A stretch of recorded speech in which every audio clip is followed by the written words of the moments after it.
Hello, everyone, and welcome to another our shows of the conversation of power. We will continue to try to understand geopolitical developments across the world, the some important components of the international affairs, and we will continue to bring most important, amazing topics on the table with my valuable guests. And today we have another important topic. We are going to discuss about Mexico. Mexico, I think, is a pivotal geopolitical actor in North America. Maybe wrongly, some people they thinking about Mexico. It is a Central American country, but I think it's actually is located in the north. But culturally, linguistically, maybe they have some relations or close to the Central America. And it has the border, an important border, more than 3,100 kilometers plus with the United States. It also play a pivotal role in this area, like a buffer zone in terms of maybe whatever you think about the trade and security and everything, and also driving global supply chains through nearshoring, controlling key maritime trades in this region, and acting as a major economic partner of North America. And at the same time, I think one leg of the Mexico is in north, another on the south. But I will not go too deep because I don't have much information about the Mexico. I have my senior. My guest, she has deep knowledge about Mexico. Her experience spreading through the decades, spanning maybe almost around 40 decades. I'm joining today by María Cristina Rosas. She's a professor of political science and international relations, researcher currently at the same time at the Faculty of Political and Social Science of the National Autonomous University of Mexico since 39 years ago. For more than 3 decades, she has also served as a professor at the Center for Naval Higher Studies of the Secretariat of the Navy in Mexico. She belongs to the National Research System.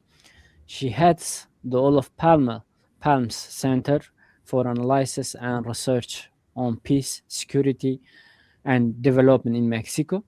She chaired the Mexican Association for Canadian Studies between 1999 and 2000. She was awarded the Jesus Silva Herzog Prize for her contribution to research in international economics. She was also awarded a public recognition due to her academic lifetime achievements by all the university based in Mendoza, Argentina in 2018. In 2022, the National Autonomous University of Mexico honored her with the National University Award in Social Sciences. In 2025, the University of Peace in Costa Rica honored her with the Institutional Medal due to her contribution to the peace. Rosas has served as a consultant to the Mexican Ministry of Foreign Affairs, the Japanese, Canadian, and Swedish governments and international organizations based in Geneva on trade negotiation. She has been instructor of Mexican foreign service diplomats and the armed forces, and she has, this is the most important part, I think, of her academic life. She has authored around more than 100 books on international trade and security. María Cristina, thank you very much for joining my show. Thank you for the invitation. And go back to our topics about regarding Mexico. If we open our discussion, the 2026 USMCA review has evolved from a simple trade audit into a fundamental negotiations of North American security architecture. So how is Mexico defining its role in this new regional fortress while maintaining its own industrial autonomy? Yes, well, to speak about the USMCA, we should probably go back to the negotiations in the 90s to create a then called North American Free Trade Agreement between Mexico, the US, and Canada.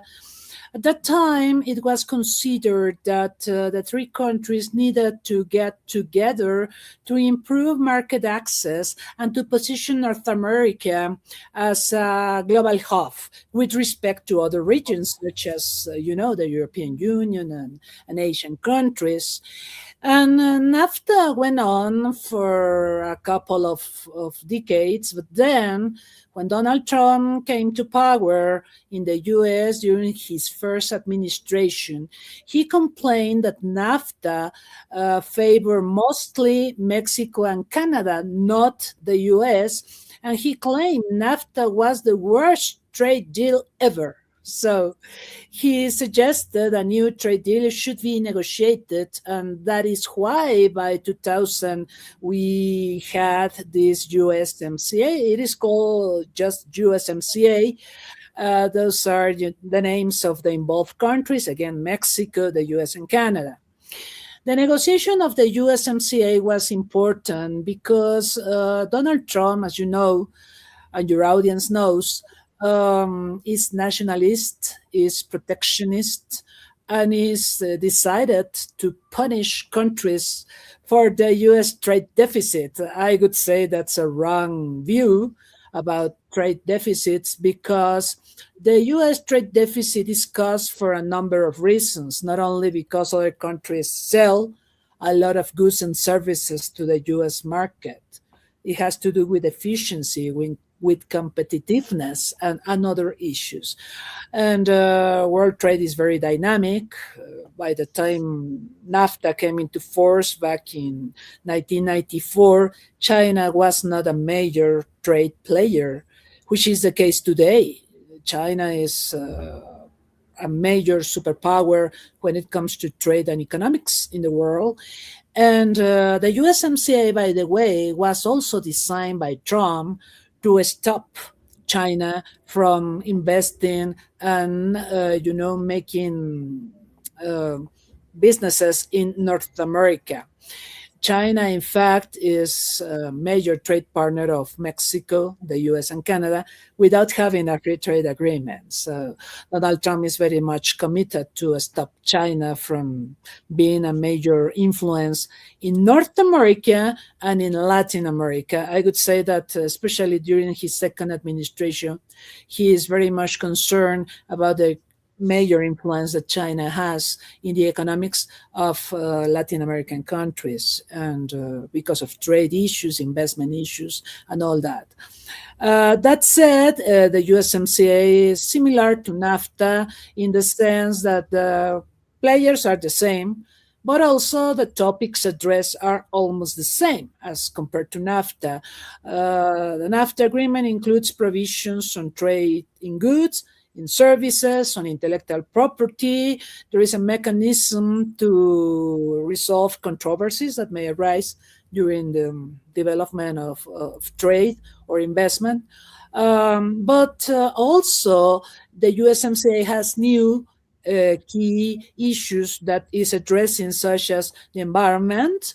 In NAFTA, in the 1994 prior agreement, the environmental issues were part of a side agreement. But now, under the USMCA, the environmental issues are, in fact, a chapter of the USMCA treaty. Also, labor issues are prominent at the USMCA. Prior to the USMCA came into force, NAFTA addressed labor issues, but also as side agreements. They were not part of the treaty itself, but side issues. Also, the USMCA has provisions on corruption, which is very interesting. That's an innovation.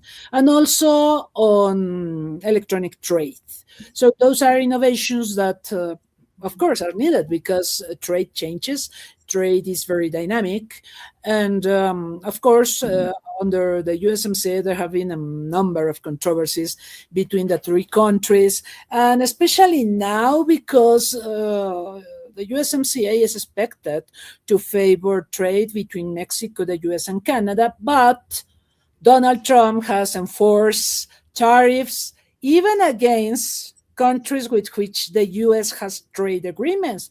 That is, very unfair. I would say if the US doesn't have a free trade agreement with Mexico, okay, I could accept at some point that he is imposing tariffs on Mexico, but it is not the case. We have been under a free trade regime for a long time, more than 3 decades. We have been under a free trade regime, and it is not fair that the US is punishing us when the US, as I mentioned before, is experiencing problems of competitiveness, is not able to face apparently the competition coming from China. Now that China is a major superpower. And I would say that, the USMCA now is under a review process that has just started. And Donald Trump doesn't seem very eager to keep USMCA the way it is. I mean, prior to Donald Trump coming into the White House, there was a mechanism where the three countries got together under the North American Summit mechanism. And the last time that the three leaders got together before Trump came into power was in 2017. When Donald Trump became president for the first time, there were no North American summits. He tried to skip those, and we didn't get together. I mean, Mexico, Canada, the US presidents or the Canadian prime minister didn't get together during the first administration of Donald Trump. Under Biden, there were only two North American summits. And now Donald Trump is trying to change the USMCA so that it becomes a bilateral set of agreements. Let's say the US and Mexico on the one side, and then the US and Canada on the other side. But he doesn't want to have the USMCA the way it is. And we see Washington increasingly, I think, using trade access as a tool to enforce geopolitical alignments. So do you see that this means Mexico must eventually adopt a national security screening process for foreign investments that mirrors the United States model to remain a trusted partner? Well, Mexico is very vulnerable with respect to the US, and we have a very complex bilateral agenda. That agenda involves not only the fact that we share a 3,000 kilometers border, a common border, but also agendas, a very important set of agendas that involve migration, security, even water issues. Now we have a process to review the border agreement of 1944, because now we have a problem of water that is not available anymore as it was used to in 1944 between the two countries. And of course we have trade. So the agenda is very complex. But something that has happened under Donald Trump is that he has mixed all the topics. I mean, he has pushed Mexico to stop migration from the Mexican territory into the US. And if Mexico doesn't do that, then Trump threatens Mexico with tariffs. So he's mixing security with tariffs. Or, other issues such as if you don't cooperate with the US in fighting drug dealers and drug trafficking, we will impose tariffs. So there was a time when bilateral relations were not like that. We tried to deal with security issues alone, and we didn't let other issues to contaminate the agenda. But now Donald Trump uses tariffs as a threat to have political gains, migration gains, drug trafficking gains, etc. That is very bad. That has made negotiations very complex. Now, as I said, Mexico is very dependent on the US market. It is our major trade partner and investor. And it's very difficult for Mexico not to cooperate with the US because Mexico does not have the infrastructure, for instance, to increase trade with China or the European Union. I mean, don't take me wrong, Mexico has a very important free trade agreement with the European Union now under review. the new, the renewed European Union Mexico Free Trade Agreement will come into force, I believe, shortly.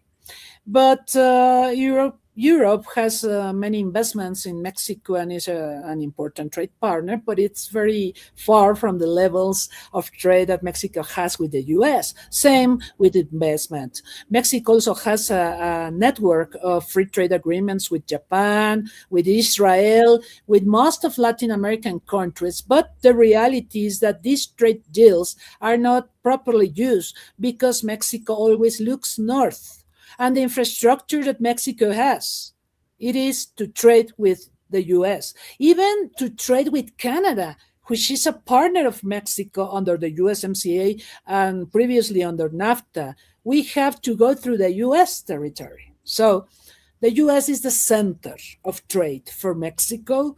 And the fact that Mexico has not developed infrastructure, naval infrastructure, for example, to trade with Asia or the Europeans or even Latin Americans, has diminished the room of maneuver for Mexico to, get a different treatment from the US under Trump. And Maria Rosa, looking at the strategic friction over the Chinese intermediate goods in Mexican export, so what do you think specific diplomatic paths can Mexico take to protect its manufacturing competitiveness without becoming a target of the US secondary sanctions? Well, the current president of Mexico, Claudia Sheinbaum, has imposed a number of tariffs to Chinese products. This impact, in part, has been done due to the pressures coming from Donald Trump. Donald Trump has accused Mexico of being a territory used by the Chinese to introduce Chinese products into the North American market without having a free trade agreement. So the Mexican president has had to push China hard. The Chinese have complained, of course, and now China is facing high tariffs for its products when it wants to introduce them to Mexico. The problem with that, I want to be, honest with you, is that the more we impose high tariffs on China or anti-dumping duties on China, then China sells its products illegally. We have a number of problems with counterfeit products, Chinese products introduced in North America, not through the legal channels. And that is a major, major problem. So many strategists in economics in Mexico have suggested that Mexico should be not soft on China, but that Mexico shouldn't impose duties or anti-dumping duties or high tariffs to China, because that stimulates counterfeit. That is true, but I believe also that the political dialogue between Mexico and China is not good.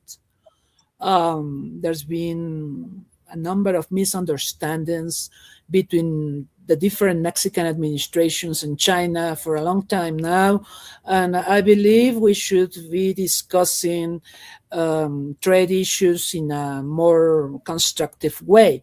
Mexico faces a very enormous trade deficit with China. For each dollar that Mexico sells to China, China sells $6,000. So the trade deficit that Mexico is facing with China is enormous.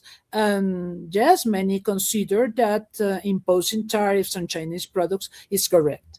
But again, I believe that beyond that, we shouldn't be adopting the same policies that Donald Trump uses all over the world, but we should have a constructive dialogue with China and try to discuss the trade deficit that Mexico has with China.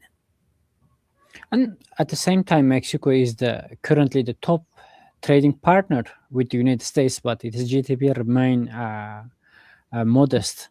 So is there a deeper strategic flaw in the current model that prevents Mexico from converting its maybe geopolitical or geographical advantage into true global economic power? What is the reason behind? Well, Mexico does not have a strategy. I believe we became the major trade partner or the major exporter to the US thanks to the tariffs that the US imposed on China. It was an accident. It was not that Mexico decided to become the number one provider of the US. But yes, Mexico has, advertised this as an achievement of the Mexican government. And I believe we need a strategy. We need to fortify, for instance, the domestic market. Because when Mexico opened by the end of the 80s in the last century, when Mexico opened its economy to the world market, it lost many productive capabilities because it favored imports over national production. And currently, Mexico is not capable of producing much products in Mexico, right? We depend on imports. If we want to make a share, for instance, or a pencil, most of the components for the pencil or the chair need to be imported. So Mexico is not able to produce goods nationally, which is, a major problem. So Mexico needs to work on the production and components, the production of components to be able to produce goods, but in a competitive way. The reason Mexico's products didn't survive after the opening of the economy is that they were low quality products. They couldn't compete with the equivalent products from abroad. Now we are in a globalized economy and we need to be competitive. And I believe we can produce competitive products, but we need to improve national production capabilities. And as the global corporations look for alternatives to Asian supply chains, do you think that Mexico have a coherent foreign policy strategy to attract high value industries like semiconductors and AI infrastructure, or is it still largely viewed as a low cost assembly site?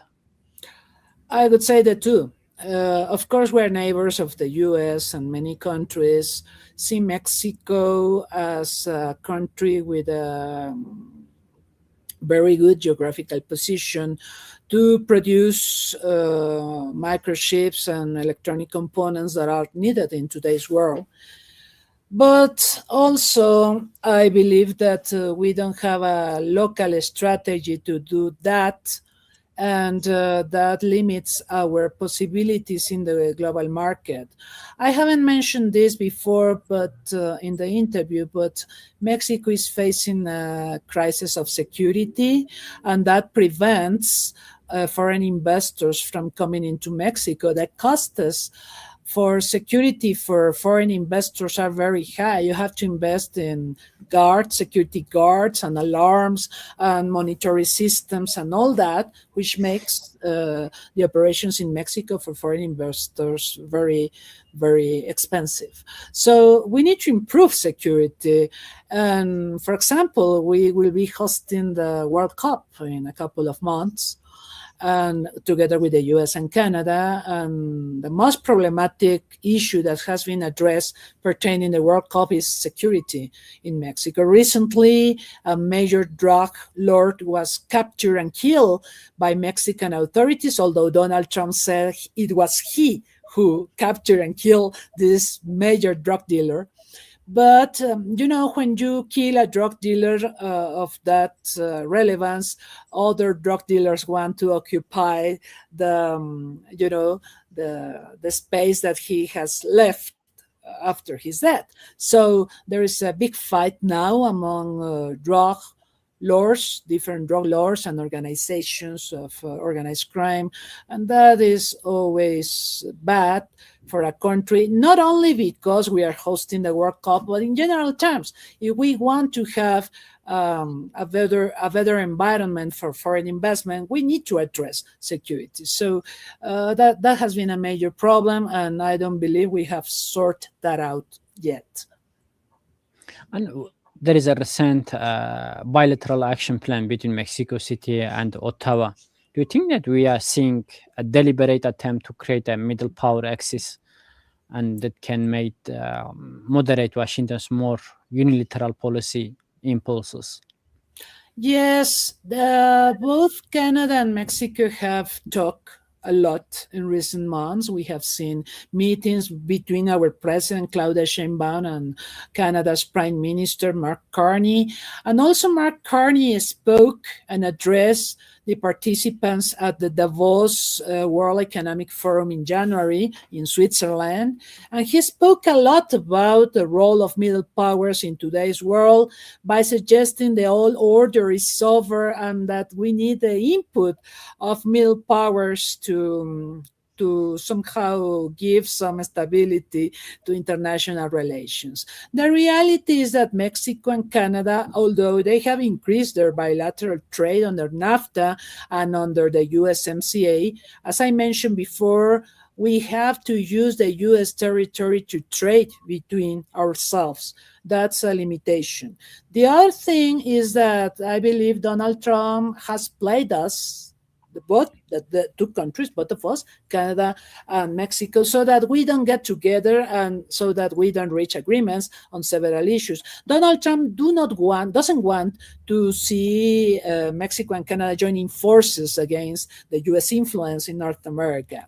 And on the other hand, and most important, is the fact that Mexico and Canada have a number of contentious issues in the bilateral agenda, such as the mining companies, Canadian mining companies that operate in Mexico and that have been involved in a number of environmental pollution scandals and even the death of environmental activists in Mexico. The issue has been also raised by Mexico at the Canadian Parliament, and the Canadian Parliament decided to support the Canadian companies. So that is a major problem between Mexico and Canada, and I don't believe this is going to be solved in the short term. But I believe that, and there is another issue I'm forgetting to tell you, the visas. There was a time not long ago when when Canada decided to eliminate the visas requirement for Mexican citizens traveling to Canada for tourist purposes, etc. But under Justin Trudeau, visas were reimposed by Canada against Mexico, and that created a very bad political environment between the two countries. And even though Mexico has addressed the issue with Mark Carney, he doesn't seem willing to change the situation. So there is a number of issues that are making Mexico and Canada collide between themselves. And also I believe that Donald Trump has a lot to do with that because he's trying to avoid a coalition between Mexico and Canada, for example, prior to the review process of the USMCA. And as initially I mentioned the geographical importance of the Mexico, I think the country effectively operates in one foot, maybe in the North America, while other foot remain on the global South. So how do you think that the foreign ministry reconcile its commitments to the United States alliance with its deepening diplomatic and commercial interests in the BRICS plus frameworks? Well, the BRICS is a very interesting organization that was born not because the concerned countries decided to create it, but because Goldman Sachs suggested to create it. As Goldman Sachs published, you remember this study, published a study suggesting that Russia, India, China, Brazil were going to be leading economies in the year 2030 or so. And they decided that to work together. And that was the beginning of BRICS. Now BRICS is much larger. South Africa joined in 2009. And now there's a BRICS plus mechanism that involves more and more countries in the process. But Mexico is not part of BRICS. It has to do with Brazil trying to avoid Mexico from joining BRICS mostly. There is a strong rivalry between Mexico and Brazil as leaders of Latin America. And the other thing is that Mexico has created in 2013 a more modest mechanism called MICTA that involves Mexico, Indonesia, South Korea, Turkey, and Australia. That is MICTA. MICTA doesn't have meetings as BRICS, where you have the leaders, Putin and Xi Jinping and Narendra Modi meeting, or Lula da Silva. No, we don't have meetings like that at MICTA. It is our foreign ministers that meet every year to discuss issues of common interest. But I don't believe MICTA rivals with the BRICS. Now, speaking about the Mexican foreign policy toward the so-called global South, well, of course, Mexico is a global South country. But still, I believe by joining the NAFTA and the USMCA, somehow it resigned to work together with global South countries. The reality is that Mexico is in a very difficult position. It is some sort of a border between developed economies in North America and developing economies in Central and South America. Mexico itself is part of developing countries, or emerging economies as they are called now, but still it has many issues to address in terms of development, income distribution, infrastructure, and such and such. So Mexico sometimes approaches South American countries. Currently, there's a very good bilateral relationship with Brazil. We're working together, for instance, to produce consensus candidate for the UN Secretariat now that Antonio Guterres is finishing his term as Secretary General at the United Nations, and we have decided to support Michelle Bachelet from Chile as a possible replacement for Antonio Guterres. But apart from that, the rivalry still exists, and there is not much trade, neither not much cooperation between Mexico and Brazil. I believe that has to do with the fact that we are not complementary economies. We are, manufacturers, we produce similar products, and we fight for the same markets. Brazil is very jealous of Mexico because Mexico has a privileged relationship with the US, which Brazil would like to have. But because of the distance and because of several issues, Brazil is not a major US trade partner. So there is this jealousy, I believe, between Brazil and Mexico for the status that Mexico has to the eyes of the US that Brazil cannot have. So Brazil has been forced to diversify its economy, and it's more linked to Europe and to China. China is a major investor, and the US is not a major trade partner, but still it's important.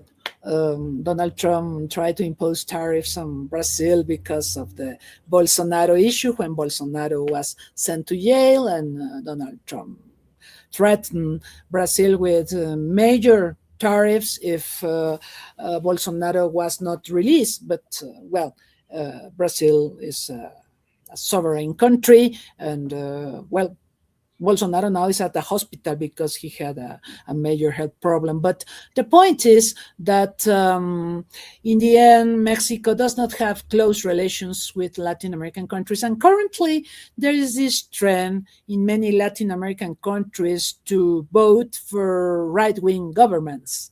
So there is only a few left-wing governments left in Latin America. One is Mexico, the other one is in Brazil, and the other one is in Colombia. And Colombia is having presidential elections next May. And we don't know what is going to happen or who is going to replace Petro. But the reality is that now the left-wing governments are minority in Latin America, and we have very, very important countries being ruled by conservative, right-wing, and even libertarian governments, such as is the case in Argentina.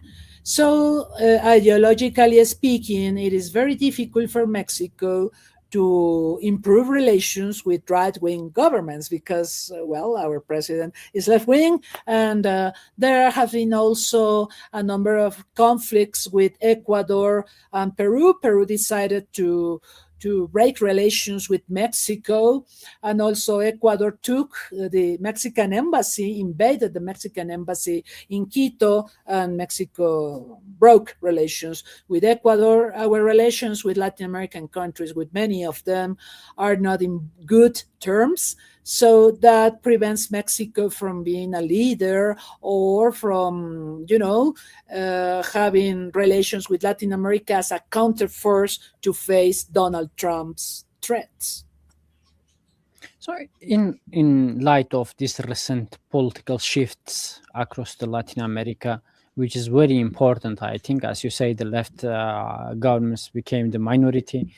So, do you think that Mexico realistically can serve as a bridge between the Washington consensus and emerging demands for sovereignty and self-determinations in the rest of the continent? Well, the US doesn't want mediators. I believe that Donald Trump himself wants to do everything. A couple of weeks ago, he hosted in Miami at a golf course he owns a meeting called the Shield of the Americas. And this meeting was attended by 12 presidents of Latin America, all of them right-wing governments. You had Javier Milei from Argentina. You had Cast, at that time the elected president of Chile. Now he's the president of Chile. He has already took power. And you had the president of El Salvador, Nayib Bukele, who is a very important ally of Donald Trump. So there were 12 of them, and Donald Trump invited them to make a commitment to fight drug lords and terrorism in the Americas, and the leader of this initiative is Donald Trump. What attracts my attention is that Donald Trump is not using the usual institutions that we have in the Americas to sort these topics out, such as the Organization of American States, that in fact is controlled by the US. We have the OAS that has a long story in inter-American relations, and the US has been the dominant country in that institution, and still Donald Trump doesn't want to use it. Donald Trump wants to create new institutions. He's against the liberal order. He's trying to destroy the UN. He has created the Board of Peace as an alternative to the UN. So in the case of the Americas, he's doing the same. He's proposing this Shield of the Americas to fight drug lords and narco-terrorism and all that. But that destroys cooperation between Latin America. So even Trump didn't invite Mexico to this Shield of Americas meeting, right? He didn't invite Lula. He didn't invite Petro. He didn't invite the left-wing governments that are important in terms of demographics and the size of their economies. They were not invited. Mexico, Brazil, and Colombia were not welcome at that meeting. So when you look at that, you realize that Donald Trump is trying to divide us, yes? And apparently he's being very successful because polarization in the region is very high these days. And for example, I mentioned a few moments ago that Mexico and Brazil are supporting the candidacy of Michelle Bachelet, the former president of Chile, as a replacement of Guterres as Secretary General of the United Nations. But I don't believe the right-wing governments are going to support Michelle Bachelet. And the process of electing Secretary General of the UN requires that the regional groups, in this case, the Latin American and Caribbean group, reach a consensus about Michelle Bachelet, and that is not going to happen. In fact, we have 4 candidates in Latin America to replace Antonio Guterres as Secretary General. So that tells you that we are very divided, and Donald Trump has been very successful in dividing us and playing us. so that we don't join forces to counterbalance the American influence in the region. And let me come to the another point. I'm going to ask about the Estrada Doctrine. I think many believe that the Estrada Doctrine used as a shield against the foreign pressure. So, do you think that in this area of intense great power rivalry, this principle of a non-intervention still a viable grand strategy, or do you think that it is risk leaving Mexico isolated on the world stage? Well, you know, the world has become a very dangerous and unpredictable place. At some point, I believe I would agree that the Strata doctrine need to change or need to be, replaced by something else. But then I realized that when you take sides in international politics, you expose yourself to retaliation. And Mexico somehow has used the Strata doctrine these days to prevent retaliation from Trump or from other actors. I remember the president of Ukraine asking Mexico to sell arms to Ukraine. Well, he doesn't know that we cannot do that. We don't sell arms. We buy arms for the purpose of fighting organized crime, but we don't sell arms. But Mexico responded by saying that the country favors the peaceful resolution of disputes and non-interventions in the issues of other countries. And that position has been very useful these days. Mexico, for example, when it tries to propose candidates for international bodies, such as recently the International Court of Justice. The proposal that Mexico made of a Mexican judge for the court was very much supported by the international community. And that is a recognition that Mexico is somehow trying to avoid confrontations and is trying to behave itself by the rule of law. It's difficult because we have today the jungle law rather than the rule of law. But I would say that Mexico has very limited hard power capabilities. And instead, this is why we use diplomacy and, political mediation and conciliation to address issues in the world. So in my view, in this unpredictable and violent world, it is still very valid that Mexico endorses the Strata doctrine.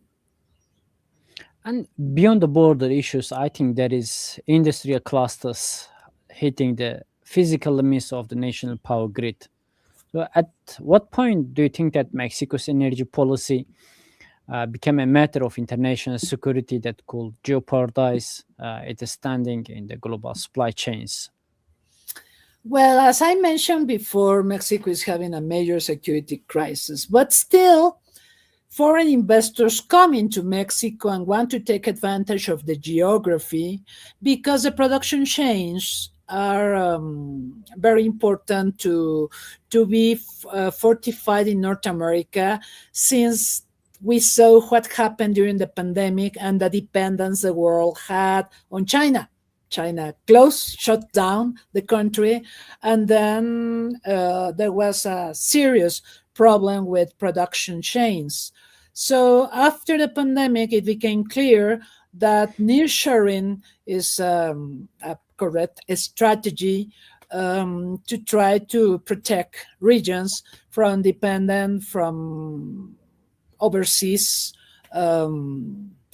production as a country like China. And that also has produced important changes in the world economy. China is looking more indoors to fortify its economy. That has had a major impact in the world, because now, the Chinese are clients of Chinese products. And China is buying less products from the world, which explains why many countries are facing tremendous problems when they trade with China. And Donald Trump has this idea of reducing vulnerabilities, productive vulnerabilities, not only by favoring nearshoring, but inshoring. Donald Trump wants foreign American companies that used to be producing in China to return to the US and produce in the US. Of course, that implies a lot of challenges. Production costs may increase, and currently, the situation of the world economy is pushing the world towards inflation because of the oil prices going up. So I don't know what Donald Trump is thinking, but the idea of being too nationalistic in economic terms and favoring inshoring, not necessarily nearshoring, but even pushing American companies operating in Mexico, like Ford, the car producer, Ford move one of its plants from Mexico into the US. Well, that is intended to produce employment and to have investment in the US by American companies. But again, this raises issues of competitiveness and also issues about the costs of producing indoors. Probably the US cannot afford this, and the population is already in the US very angry because of the increases of prices of several goods, and now inflation provoked by the increases in gasoline and the oil prices. And Washington has raised significant alarms regarding the Chinese investments in strategic Mexican ports like Manzanillo. So, how do you think that Mexico defend its right to choose global investment partners without triggering a crisis of confidence in the North African American security perimeter? Do you think that Mexico has this leverage? Not sure. Not now. Not now. As I mentioned, President Sheinbaum, the Mexican president, has decided to impose high tariffs on Chinese products and also high anti dumping duties. And of course, that can be justified because Chinese products have entered Mexico and have produced many problems for local producers. That could be the major reason to do that. But the real reason to do that is that Donald Trump is pushing Mexico to punish China. And Mexico is not only punishing China, it's also imposing high tariffs and anti-dumping duties to South Korea and Japan. So the idea for Trump is to, that Mexico buys American only, yeah, and to have the others, Asians and even Europeans, outside Mexico, which is very dangerous because Mexico is going to be very dependent, not only on the U.S. in terms of production and investment, but think about what will happen when the U.S. economy has serious problems. That will be resented in Mexico too. And to wrap up our deep dive, if we look toward the 2030 horizon, what do you think? What will be your observation if the single most important diplomatic achievement of Mexico must secure to move from being a secondary beneficiary of the global shifts or to becoming a primary architect of the new international order? What will be your observations? Well, you said 2030. 2030 is just 4 years ahead. It's Not too much. yeah, and Mexico does not have a long-term state policy. Mexico, unfortunately, has a governmental policy, which means that every time we have a change of government, the policies change. So that is not good because we tend to improvise and we don't have a preventive strategy, for example, in face of a major economic crisis or a pandemic or whatever, right? A major energy disruption, for instance. So we don't have a strategy. I would say that one of the achievements of Mexico has been its foreign policy towards disarmament. Mexico is a major promoter of disarmament of all kinds, nuclear, chemical, biological, and also firearms. We have a serious problem with firearms that enter the Mexican territory through the US illegally. And these firearms are used by organized crime and the drug lords to, fulfill their objectives. So Mexico is a major sponsor of disarmament, but disarmament is not very much in the international agenda these days either. So apart from that, I would say that, Mexico is an important economy. It's amongst the 15 largest economies in the world. It's a member of the G20. It is a country that somehow it is respected by the international community because, as we mentioned in dealing with the Strada Doctrine, Mexico has avoided to take sides in contentious issues so that it privileges dialogue and peaceful solution of controversies, and that is very much liked in the by the international community. But still, I don't see a plan to make Mexico a more developed economy, a more secure country. I believe we are still in the process of doing that, of defining our strategy. And the fact that we have so many pressures coming from the Trump administration, I believe they prevent us from establishing a more proper national agenda to address our own concerns. By that I mean we have to deal with Donald Trump's pressures, and sometimes this leads us to forget that we also need to address a national policy for the medium and long terms that addresses income distribution, poverty, and of course security issues within the country. I just want to add a minor questions because it come to my mind, Maria Rosa. You through our interview, you said the Mexico, of course, have some obstacles. For example, if they try to build some bilateral economic relations with Canada, it has to use the American soil, American territory. On the other hand, I'm sorry, I didn't hear the question because the transmission stopped. Oh, could you hear me now? Yes, I can hear you now. Okay, I said through our conversation, when I listen your analysis observations, you said Mexico really has some geopolitical importance. It's geographically well located. I cannot hear you. I think I cannot hear you now. Yeah. Could you hear me now? Yes. Okay, just let me repeat my questions. Yes, please. I said through your analysis, you tell us now, Mexico geographically is well located country. Its geopolitical and strategical location is very important, really, just next to the superpower country.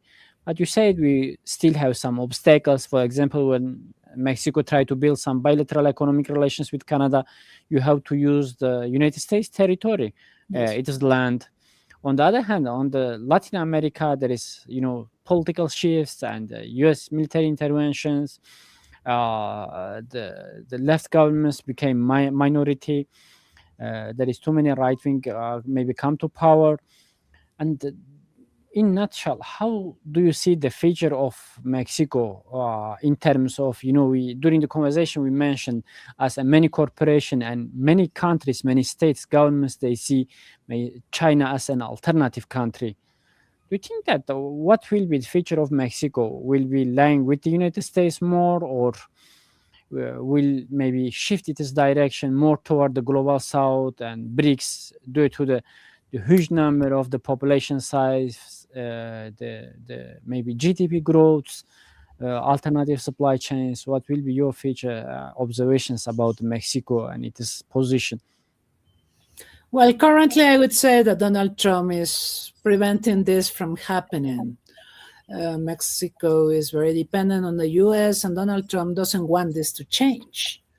Because if Mexico diversifies its dependence towards China or Europe, or even if Mexico fortifies its relations with Latin America, then Mexico may have more room of maneuver. But still, to do that, as I mentioned during the interview, we need to do more than words. When you listen to Mexican presidents, they normally talk about trade diversification and the attraction of foreign investment from different regions of the world. But the fact that we don't have infrastructure, for example, think about trade between Mexico and Asia or trade between Mexico and Europe, most of this trade is not done via Mexican ports. We don't have enough infrastructure to use our free trade agreements with European countries, for instance, to increase trade with them. Which is why we have a deficit with countries with which we have free trade agreements, with the exception of the US, because they use these agreements to increase trade with Mexico, but Mexico does not have the infrastructure to increase trade with the Europeans. The other thing is the added value of products. Mexico, compared to other Latin American countries, is doing well when it comes to manufacturers. You still have in Latin America many countries like Chile, Brazil, even Argentina, that sell commodities mostly to the world and not manufacturers. So Mexico is more advanced in this respect. But again, those that manufacture in Mexico are foreign companies, and still Mexico is not able to produce the machines that make the machines itself, right? So that makes Mexico very vulnerable. So I would suggest we need a strategy to improve our infrastructure to trade with other regions of the world. We normally get Chinese product via US ports and many European products via And I US think ports. at the same time, the Mexico will need the talent developments, I think, Of human course. capital. This is, I Yes, think, we one of the have important. worked on that. You see the aerospace industry that operates in Mexico. We have all the major players of the air industry. We have Airbus, we have Boeing, we have Embraer of Brazil. All of them operate in Mexico. We have because we have the proper human resources in that area, but still we need to reinforce the human capital in other areas, because that, of course, would improve our profile for foreign investment and also for development within the country. And I think there is too many pros and cons, alternatives and advantage and disadvantage when you just sitting next to the door of the superpower. If you make it angry, it will be dangerous. But if you know the way to get more benefit in terms of technology, the United States is really, as a superpower, in still militarily especially dominated almost all part of the world. And at the same time, when we come to the AI technology, digital, it's still the number one. I think the 10 biggest company of the world is still belong to the United States and rest of the European countries. Yes, but as I say, geopolitics and geographic location is, I think, very important. There is some countries, some regions around the world. For example, when we took at example the Southeast Asian countries, they are now feeling stuck between China and the United States. On one hand, they are rely on the United States for a security guarantee. On the other hand, rely on China for trade. I think Africa, as I learned from my previous guests, Africa has a similar dilemma. And now, when I listen your observations and experience, I think the Mexico has similar things, not geographically, maybe in terms of the growing its relations with the global South, and on the other hand, geographically positioned next to the United States, it brings many advantage and disadvantages, I think. Yes, I agree. And lastly, Maria Rosa, thank you very much for help my audiences to understand about the Mexico. Really, I don't have much information about Mexico, and I know it is an important country and geographically just located to the United States. I think it make it more delicate position for Mexico.